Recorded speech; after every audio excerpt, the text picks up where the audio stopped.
Welcome back to Tiwari Bhopal zone. आज हम बात करेंगे एडवोकेट का रजिस्ट्रेशन या एनरोलमेंट कैसे कराते हैं। जैसे आप हाई कोर्ट या कि फिर सिविल कोर्ट में प्रैक्टिस करना चाह रहे हो और आप सोच रहे हैं कि बिना फॉर्म के हो जाएगा, वहाँ प्रैक्टिस कर लोगे। ऐसा नहीं, आपको रजिस्ट्रेशन फॉर्म भरना पड़ता है, उसकी फ़ीस लगती है और भी बहुत कुछ।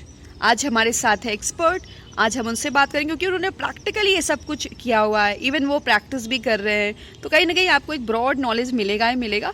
और हमारे पास कुछ क्वेश्चंस हैं आप लोगों ने जो भी हमें सेंड करा है व्हाट्सएप या टेलीग्राम के थ्रू, तो हम उसके माध्यम से भी आपकी हेल्प करेंगे, मतलब कॉमेंट्स के रिप्लाई करेंगे। ठीक है। Hello ma'am. मैम, ये जो रजिस्ट्रेशन वाला जो फॉर्म है ना, मेरे जो सब्सक्राइबर्स है उन्हें कुछ इन्फॉर्मेशन चाहिए मैम। तो मेरी ये है मैम, घरेलू है, मतलब घर की है, तो आप जितना चाहे उतना क्वेश्चन पूछ सकते हैं। हाँ, ठीक है। और मैंने इसलिए लीव्स उसमें ढके हुए थे क्योंकि वो किसी और का फॉर्म है, तो मैंने सोचा क्यों ना आप लोगों को सही नहीं शेयर करना चाहिए। एग्जैक्टली। अगर वो नहीं करना चाहे नहीं करना हाँ, चाहे, उन पे डिपेंड करता है। हाँ मैम, तो मुझे बताइए, थोड़ा इंट्रो दे दीजिए इसको, रजिस्ट्रेशन कब कैसे क्यों फॉर्म भरते हैं, फिर उसके बाद मेरे पास क्वेश्चंस है, उन क्वेश्चंस का जवाब दे देना। ठीक है। सबसे पहली बात अपन बात कर लेते हैं, ये रजिस्ट्रेशन फॉर्म कौन फिल कर सकता है। मैम बता दीजिए। हाँ, सबसे पहले आपको बेसिक इन्फॉर्मेशन दे दी बड़ी। अगर आप हंसी तो नहीं बोलूंगी मैं, चलो आप वो कट कर लेना, कट ठीक है। तो आपको बेसिक इन्फॉर्मेशन दे देते हैं कि ये फॉर्म कौन फिल कर सकता है। तो ये फॉर्म वही लोग फिल कर सकते हैं जिन्होंने LLB किया हो या BLLB किया हो। ठीक है। आप बात कर लेते हैं कि लेकिन ये इस बात का ध्यान रखें, अगर आपने रेगुलर मोड में BLLB LLB किया है तभी आप फॉर्म फिल कर सकते हैं, अदरवाइज नहीं।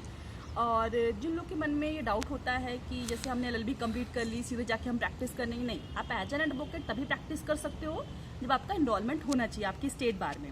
तो ये मध्य प्रदेश स्टेट बार का फॉर्म है। अलग अलग स्टेट बार का अलग अलग फॉर्म होता है, अलग अलग फीस लगती है।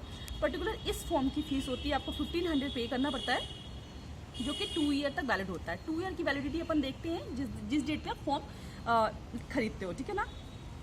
अब इसके बाद देख लेते हैं कि मध्य प्रदेश में कितनी फीस लगती है।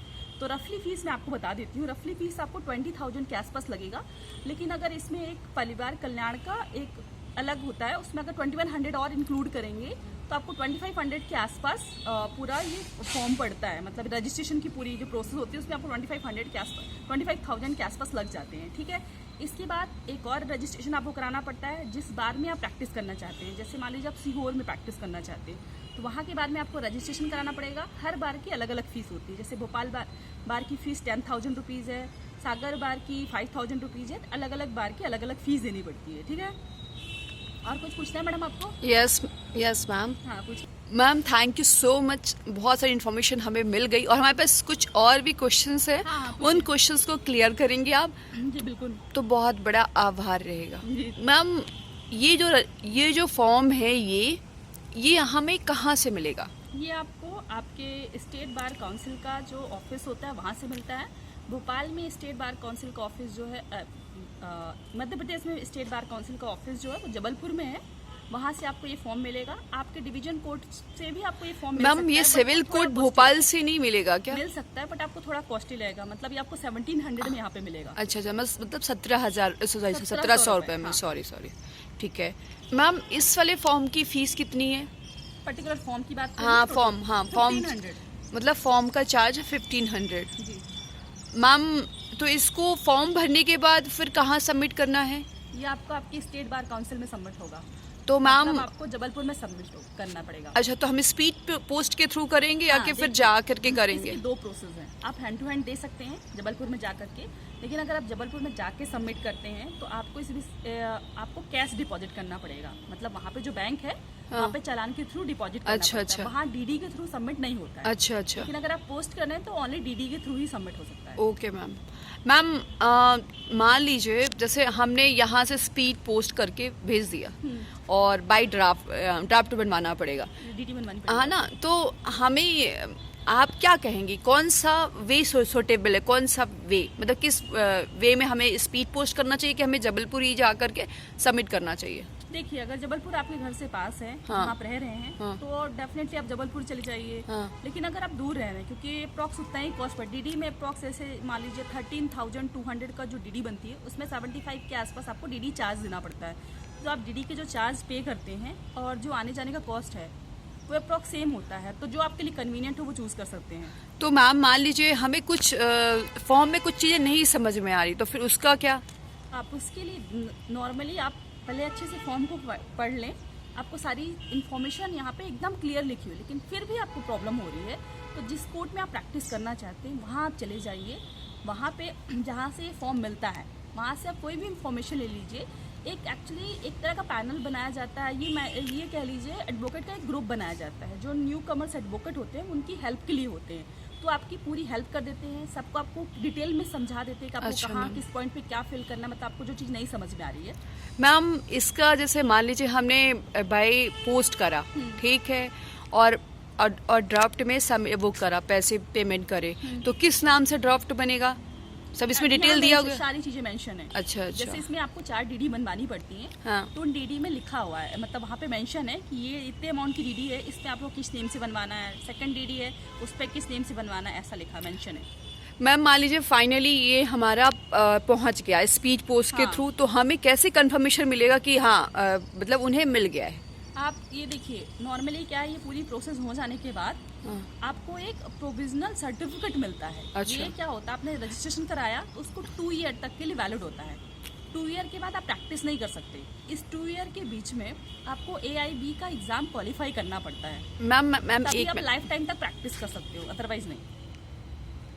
मैम मान लीजिए हमें कैसे कंफर्मेशन मिलेगा कि ये पहुंच गया है हाई कोर्ट? सबसे पहली बात, आप स्पीड पोस्ट करेंगे हाँ। तो आप चेक कर सकते हैं, ट्रैक कर सकते हैं। पोस्ट ऑफिस से आप ओके, पोस्ट ओके, करेंगे तो वहाँ से ट्रैक ओके। कर सकते हैं कि जबलपुर पहुंच तो गया। वहीं से फिर हमारा प्रोविजनल और बन जाएगा? वहाँ पे आप कॉल करके भी पूछ सकते हैं कि हमने इतने डेज पहले 1 मंथ का आप लेके चलिए, मार्जिन का अच्छा। लेके चलिए कि 1 मंथ में आपकी सारी प्रोसेस कंप्लीट होगी। आप 1 मंथ के अंदर ही आपका रजिस्ट्रेशन होगा।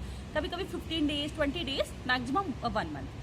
तो आप वहाँ कॉल करके पूछ लीजिए कि हमने ये किया था, हमारा बता दीजिए एनरोलमेंट नंबर क्या है, और डिस्प्ले भी हो जाता है। ठीक है, आप इसी साइट पे जाएंगे तो वहाँ न्यू जो होते हैं, जैसे ईयर है आपको 2020 में आपने रजिस्ट्रेशन कराया है तो वहाँ पे दिख जाए कितने लोगों ने कराया है, उनका एनरोलमेंट नंबर क्या, वो दिख जाता है। और दूसरा तरीका ये होता है कि ये तो आपके घर में इसकी सनद आ जाती है। ये सनद क्या होता है? वो सनद बाद में कभी बता देना आप, क्योंकि वीडियो बहुत लेंथी बन जाएगा और आपका भी टाइम थोड़ा सा खराब हो रहा है। तो अभी कुछ सेकंड के लिए रेस्ट मतलब ब्रेक लिया जाए, फिर उसके बाद कंटिन्यू किया जाए। मैम मतलब ये इसलिए अपन ने ये रजिस्ट्रेशन करवा रहे हैं क्योंकि हमें प्रोविजनल प्रैक्टिस करने का मौका मिल जाए, ऐसा? देखिए, आप चाहे प्रोविजनल मान लीजिए, हाँ। एज एन एडवोकेट आपको प्रैक्टिस करना है तो ये रजिस्ट्रेशन कराना कंपलसरी। और मान लीजिए हमने लेकिन AIBE का एग्जाम नहीं दिया, मतलब दे दिया और इसका रजिस्ट्रेशन नहीं करवाया, तो फिर? देखिए मैडम, हाँ। आप बिना रजिस्ट्रेशन के AIB का एग्जाम नहीं दे सकते। अच्छा अच्छा, वहाँ पे रजिस्ट्रेशन नंबर मांगता? हाँ।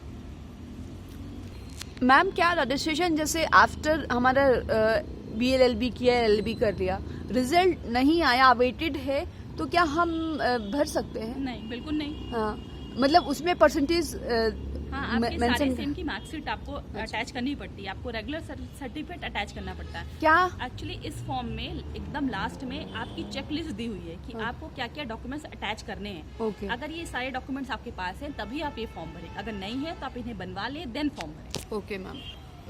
मैम ये प्राइवेट एडवोकेट बनने के लिए, यदि मैम गवर्नमेंट एडवोकेट बनना है तो वो ADPO के एग्जाम है? ADPO के लिए आपको अलग से एग्जाम देना पड़ता है, जो MPPSC कंडक्ट कराता है एग्जाम, उस एग्जाम को आपको क्वालिफाई करना पड़ता है। देन उसके बाद आप गवर्नमेंट एडवोकेट बन सकते हैं, मैम ADPO कहते हैं। मैम ऐसे ही हमारे सब्सक्राइबर को टाइम टू टाइम मोटिवेट करते रहिएगा और नॉलेज देते रहिएगा। जी बिल्कुल। और जो है हमारे चैनल में आने का आपको बहुत बहुत धन्यवाद मैम। घरेलू एक्सपर्ट घरेलू एक्सपर्ट है, लेकिन अच्छी बात है। घरेलू एक्सपर्ट की अच्छी बेइज्जती की गई है पहले। तो मैम बहुत अच्छा लगा आपने टाइम दिया जी, जी। हमारे चैनल को। और क्या कहना चाहेंगे हमारे चैनल के बारे में? AIB का एग्जाम के बारे में हम फिर कभी बात कर लेंगे, क्योंकि टाइम नहीं, जाने AIB के बारे में मैम आपको- का टाइम बहुत नहीं, AIB ले के बारे लिया में अपन। आपको बता देते हैं, ये ऑल इंडिया बार एग्जामिनेशन होता है, जो आपको एडवोकेट रजिस्ट्रेशन कराने के बाद आपको एग्जाम देना होता है। और इस एग्जाम को क्वालिफाई करने के बाद ही आपकी लाइफ टाइम वाला आपको सर्टिफिकेट मिलता है। Okay, अगर आप ma'am. फेल हो जाते हैं तो आपको फिर से एग्जाम देना पड़ेगा। क्या बोला आपने मैम? मैडम आपने इसकी इन्फॉर्मेशन हमसे ले ली है तो कुछ चाय नाश्ता की व्यवस्था कराइए हमारे लिए। अरे आप तो घरेलू एक्सपर्ट है घरेलू हमारे। एक्सपर्ट तो थोड़ी है कि कुछ थोड़ी सी खिलाएं पिलाएंगे नहीं, कुछ व्यवस्था देखिए करिए। हमारे एक्सपर्ट कैसे नोक-झोंक करती है हमसे, आप चलिए। देख सकते हैं। हमने आपका टाइम बहुत लिया, आप हमारे हाँ, सब्सक्राइबर चलिए, के बारे में क्या कुछ कहना खाने पीने चाहेंगे? की चलिए आप हमारे गुपचुप खिलाइए। आप हमारे सब्सक्राइबर के बारे में क्या कहना चाहेंगे? क्या कहना चाहेंगे? बहुत अच्छे हैं, कैसे हैं हमारे सब्सक्राइबर? अच्छे अच्छे आपके सब्सक्राइबर अच्छे हैं। और क्या कहना चाहेंगे हम चैनल के बारे में? आपका चैनल भी अच्छा ही है, मेरे को ना आपके जैसा।